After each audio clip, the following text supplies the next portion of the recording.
मित्रों, श्रीमद् भागवत महापुराण में आत्मदेव और गोकर्ण की बड़ी प्यारी कथा है। कथा बड़ी लंबी है। उन लंबी कथाओं में मैं नहीं जाऊंगा। मेरी कोशिश रहती है कि कथा का सार शब्द अर्थात मूल संवाद आप तक पहुंचाऊं। मित्रों, आत्मदेव अपने उम्र के तीसरे अवस्था में थे अर्थात वानप्रस्थ अवस्था में थे, परंतु उनको कोई संतान नहीं थी। संजोगवशात एक संत के आशीर्वाद से उम्र के उस पड़ाव पर उन्हें दो पुत्र हुए। एक का नाम धुंधकारी तथा दूसरे का नाम गोकर्ण था। धुंधकारी बड़ा अय्यासी और अनैतिक स्वभाव का हुआ, जबकि गोकर्ण एक व्यवहार कुशल और धार्मिक स्वभाव का। धुंधकारी के अनैतिक कर्म को देखकर आत्मदेव बड़े दुखी और क्षुब्ध रहा करते थे। वे हमेशा दुख के समंदर में डूबे रहते थे। पिता के इस दशा को देखकर करुणावश एक दिन गोकर्ण ने अपने पिता को उपदेश किया, जो इस प्रकार है।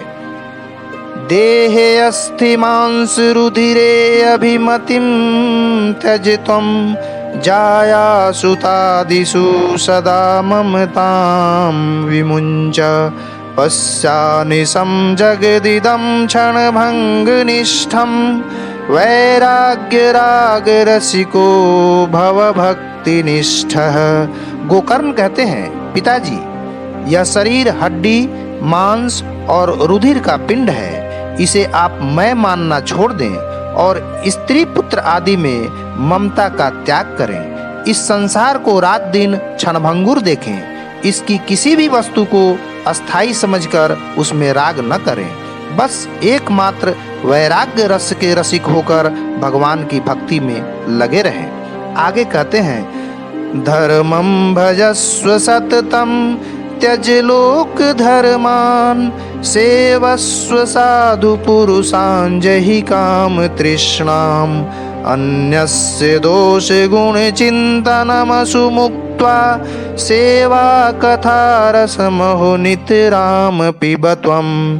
गोकर्ण कहते हैं, भगवत भजन ही सबसे बड़ा धर्म है, अर्थात निरंतर उसी का आश्रय लिए रहें। अन्य सब प्रकार के लौकिक धर्मों से मुख मोड़ लें। सदा साधु जनों की सेवा करें। भोगों की लालसा को पास न फटकने दें तथा जल्दी से जल्दी दूसरों के गुण दोषों का विचार करना छोड़कर एकमात्र भगवत सेवा और भगवान की कथाओं के रस का ही पान करें। मित्रों, गोकर्ण के ये वचन प्रत्येक मनुष्य के लिए प्रेरणा के स्रोत हैं। आशा करता हूँ गोकर्ण के इन अमृत वचनों का प्रभाव हम सबके जीवन को एक नई दिशा देने में सहायक सिद्ध होगा। मित्रों, फिर मिलेंगे किसी और प्रेरणामयी अमृत वचनों के साथ। तब तक के लिए हरिओम तत्सत।